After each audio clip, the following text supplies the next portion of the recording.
Big TV భక్తి సమాచారం WhatsApp ఛానల్లో జాయిన్ అవ్వండి. అన్ని విశేషాలు ఎప్పటికప్పుడు తెలుసుకోండి. శంకరుడి పరివారంలో ఎప్పుడూ విడిచిపెట్టనటువంటి వారు నా సర్పములు ఆయన్ని ఎప్పుడు విడిచిపెట్టవు. ఏదో అలా అనడమే కానండి, నిజంగా ఆయన పరివారం అద్భుతమైన పరివారం. సాయంకాలం అయ్యేటప్పటికి కవచం పెట్టేస్తారు. కవచం పెట్టారు అంటే ఇలా పాము పట్టి ఉంటుంది. మీరు చూసి ఉంటారు, కొన్ని చోట్ల శివాలయాల్లో శివలింగం మీద పడగ పట్టి ఉంటుంది. ఆ నైమిషారణ్యంలో అయితే ఒక అద్భుతమైనటువంటి శివాలయం ఉంది. ఆ శివాలయం యొక్క పానవట్టం మీద ఒక పాము పడుకుని ఉంటుంది. అది పడుకుని ఉన్నట్టుగా చిత్రీకరింపబడి ఉంటుంది. అద్భుతమైనటువంటి శివాలయం. అవన్నీ మీకు చూపిస్తారు. అక్కడే కొంచెం దూరం వెళితే రుద్రావర్తము అని గోమతి నది లోపల ధర్మరాజు గారు ప్రతిష్ఠ చేశాడు శివలింగాన్ని. సుడి ఏమీ కనపడదు, మీకు నీరు తిరగదు, కానీ ఇలా నీరు వెళ్ళిపోతూ ఉంటుంది. దాని ముందు కానీ వెనక కానీ మీరు మారేడాకేస్తే పైనుంచి తేలి వెళ్ళిపోతుంది. శివలింగం లోపలున్న చోటుకొచ్చి మారేడు దళం వేస్తే నిలువుగా లోపలికి వెళ్ళిపోతుంది. మీరు 100 జామ పళ్ళు తీసుకెళ్లి అందులో వేయండి, మీరు ఏమీ అడగకపోతే ఒక్క కాయ పైకి రాదు. నిలువుగా వరుస క్రమంలో లోపలికి వెళ్ళిపోతాయి. స్వామి ప్రసాదం ఇవ్వండి అని పైకి అడిగారు అనుకోండి, అన్ని పళ్ళు లోపలికి వెళ్ళిపోయి ఒక్క పండు పైకి వస్తుంది. భగవంతుని యొక్క అనుగ్రహము తిరుగులేనిది, ఈశ్వరుడు ఉన్నాడు అనడానికి ప్రబలమైనటువంటి సాక్ష్యాలు అవన్నీ. కాబట్టి ఆ పావు అనేటటువంటిది శివలింగం మీద పడగ పట్టి ఉంటుంది, అమ్మవారి యొక్క స్వరూపం. ఆ నాగులు ఎప్పుడూ శంకరుడితో అనుబంధంతో ఉంటాయి. అసలు ఆ పాము దేనికి గుర్తు అంటే కుండలిని శక్తికి ప్రతీక, అమ్మవారికి ప్రతీక.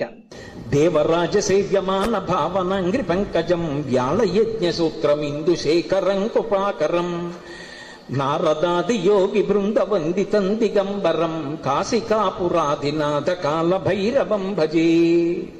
నారదాది యోగి బృంద వందితం దిగంబరం అంటారు. ఆయన నారదుడు వంటి యోగి బృందముల చేత నుతింపబడుతూ ఉంటాడు. దేవరాజ సేవ్యమాన భావనాంగ్రి పంకజం, పావనాంగ్రి పంకజం. దేవరాజు అంటే ఇంద్రుడు, ఇంద్రాదుల చేత పూజింపబడేటటువంటి పాదపద్మములు కలిగినటువంటి వాడు. వ్యాళయజ్ఞ సూత్రం ఇందు శేఖరం కృపాకరం. ఆ చంద్రబింబాన్ని శుక్లపక్షంలో ఉండేటటువంటి తదియనాటి చంద్రరేఖని కొప్పులో ధరించి ఉంటాడు ఆయన. వ్యాళయజ్ఞ సూత్రమిందు శేఖరం కృపాకరం నారదాది యోగి బృంద వందితం దిగంబరం. ఆయన దిక్కులన్నీ ఆయనకి అంబరములై ఉంటాయి. ఆ దిక్కులు అంబరములై ఉన్న మీదట కొత్తగా ఇక వస్త్రాన్ని కట్టుకోడు, దిశములతో ఉంటాడు. అది ఒకటి. అసలు తెలుసుకోవలసిన రహస్యం వేరే ఉంటుంది. ఎప్పుడైనా మీరు శివాలయంలోకి వెళ్ళినప్పుడు కాలభైరవ దేవాలయానికి వెడితే బట్ట ఉండదు, ఆయన దిగంబరంగా నిలబడి ఉంటాడు. ఎందుకు అలా ఉంటాడు అంటే దానికి ఒక కారణం ఉంది. అంబరము దేనికి కట్టుకుంటారు అంటే, వస్త్రము కట్టుకున్నాడు అన్న మాటకి తాత్వికమైనటువంటి అర్థం ఏమిటి అంటే, లజ్జ పొంది ఉన్నారు, ఎవరు తనని చూసి సంతోషించాలో వాళ్ళు మాత్రమే సంతోషించాలి తప్ప అన్యులు తనని ఇంకొకలా చూడకుండా ఉండడానికి వస్త్రం కట్టుకుంటారు. సభాముఖంగా అంతకన్నా మాట్లాడకూడదు. మీకు ఇంకా బాగా అర్థం అవడాలంటే నేను ఒక్కటే మాట చెప్పగలను. 1 కోటి రూపాయలు పెట్టి రకరకాల నగలు చేయించుకుని ఒంటి నిండా పెట్టుకుని ఒక స్త్రీ బట్ట కట్టుకోలేదనుకోండి, ఏమంటారు? లజ్జావిహీన అంటారు. సముద్రపు టుట్టును దొరికేటటువంటి నత్తగొల్లలతో హారం వేసుకుని 30 రూపాయల చీర కట్టుకుందనుకోండి, ఏమంటారు? మానవతి అంటారు. బట్ట దేనికి కట్టుకుంటారు అంటే, ఏ పురుషుడు తనని ఎలా చూడాలో అలాగే చూడాలి. భర్త అయితే దాని అవసరం లేదు, భర్త కానివాడు ఇంకొకలా చూడ్డానికి వీల్లేదు. అంబరము ధరించి ఉంటారు. అంబరము భక్తికి సంకేతం. భక్తి అంబరమును కట్టుకుంటారు. భక్తి అంబరం కట్టుకుంటే పురుషుడి చేత ఆకర్షింపబడతారు. ఎవరా పురుషుడు? ఒక్కడే పురుషుడు. పతిం విశ్వస్యాత్మేశ్వరగం శాశ్వతగం శివమచ్యుతం. ఆ భగవంతుడు ఒక్కడే పురుషుడు. ఆధ్యాత్మిక సంప్రదాయంలో అందరం స్త్రీలమే. మనందరికీ పతి ఆయన. ఆయన కొరకు భక్తి అన్న బట్ట కట్టుకుంటాం. అసలు పరమేశ్వరుడు ఎవరి కోసం కట్టుకోవాలి? ఎవరి పట్ల భక్తితో ఉండాలి ఆయన ఎవరిని పొందాలి? ఆయన పొందడానికి ఇంకెవరు లేరు, అందరూ ఆయన్ని పొందుతారు. అందుకే ఆయన బట్ట కట్టుకోడంటే భక్తి అన్న నంబరం ఆయన కట్టుకోక్కర్లేదు, అందుకు దిగంబరుడు. ఆ దిగంబర అన్న మాటను అలా అర్థం చేసుకోవాలి. అందుకే యోగి సంప్రదాయంలో ఈ దిగంబర అన్న మాట మీకు కనపడుతూ ఉంటుంది.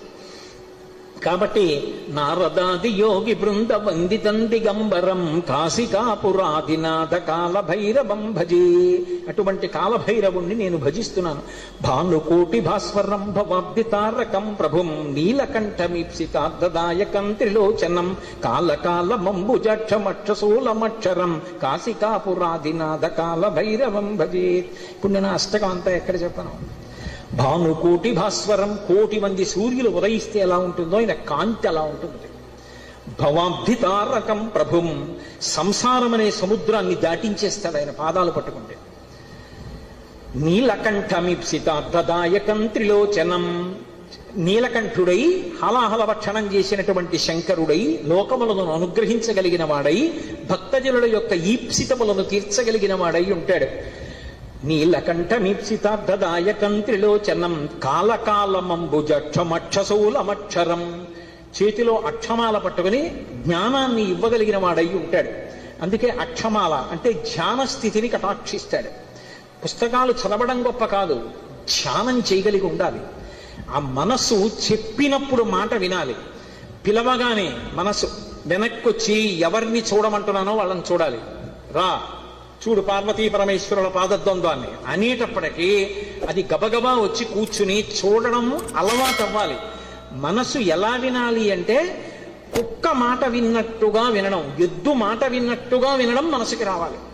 కుక్క చూడండి అన్నామనుకోండి పరిగెత్తుకొస్తుంది, కుక్క పిలిస్తే వచ్చినట్టు. ఎద్దు చూడండి కొత్తగా గిత్తని బండికి కట్టారనుకోండి, బండి ఎత్తి పట్టి రైతు దా దా అంటే అది రాదు.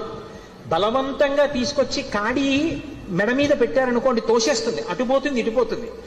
4 మాటలు అలవాటు చేసి కొట్టి దుక్కి దున్నించి చేశాడనుకోండి, ఆ తర్వాత రైతు ఇక ఎద్దు దగ్గరికి వెళ్ళడు. వచ్చి ఆ బండి కాడి పట్టుకుని ఇలా పైకి ఎత్తి పట్టుకుంటాడు. ఇలా ఎత్తి పట్టుకుని ఆ 2 కాడిలా సమానంగా వస్తుంది అంటాడు. 2 ఎద్దులు నిద్రపోతున్నవి లేచి ఒళ్ళు విరుచుకొచ్చి మెడబెట్టేస్తాయి. పిలవలేదు ఆయన ఏమి దా అని కూడా అనలేదు, అంటే చాలు 2 ఎద్దులు వచ్చాయి. అలా అన్నంత మాత్రం చేతనే ఎద్దులు వచ్చేస్తుంటే సాధన చేత మనసు వెనక్కి రావడం రావద్దు, రావాలి.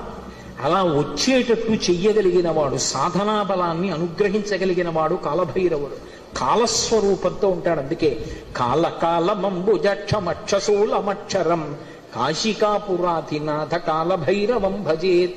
అందుకే కాలభైరవష్టానికి ఫలశ్రుతి చెప్తూ కాలభైరమష్టకం పఠంతి ఏ మనోహరం జ్ఞానముక్తి సాధనం విచిత్రపుణ్యవర్ధనం శోకమోహ దైన్యలోభకోపతాపనాశనం తే ప్రయాంతి కాలభైరవంగ్రి సన్నిధిం ధ్రువం అంటారు.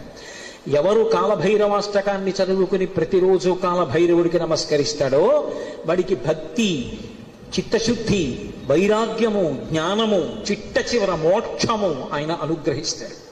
ప్రత్యేకించి మార్గశీర్ష మాసం, చతుర్దశి, అష్టమి, మంగళవారం, ఆదివారం ఇటువంటివి కాలభైరవుడి గురించి వినడానికి అత్యుత్తమమైనటువంటి రోజులు.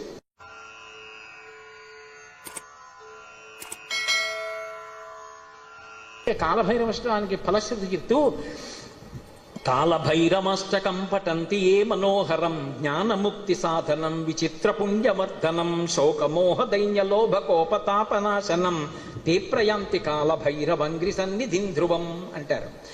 ఎవరు కాలభైరవాష్టకాన్ని చదువుకుని ప్రతిరోజు కాలభైరవుడికి నమస్కరిస్తాడో వాడికి భక్తి, చిత్తశుద్ధి, వైరాగ్యము, జ్ఞానము, చిట్ట చివర మోక్షము ఆయన అనుగ్రహిస్తాడు. ప్రత్యేకించి మార్గశీర్ష మాసం, చతుర్దశి, అష్టమి, మంగళవారం, ఆదివారం ఇటువంటివి కాలభైరవుడి గురించి వినడానికి అత్యుత్తమమైనటువంటి రోజులు. కారాగారవాసం లాంటి ఆపదని కూడా తప్పిస్తాడు. శరీరం విడిచిపెట్టిన తరువాత భైరవయాతన పొందకుండా మోక్షమును అనుగ్రహించగలడు అంటే ఆయన ఎంతటి శక్తివంతుడో మీరు ఆలోచించవచ్చు.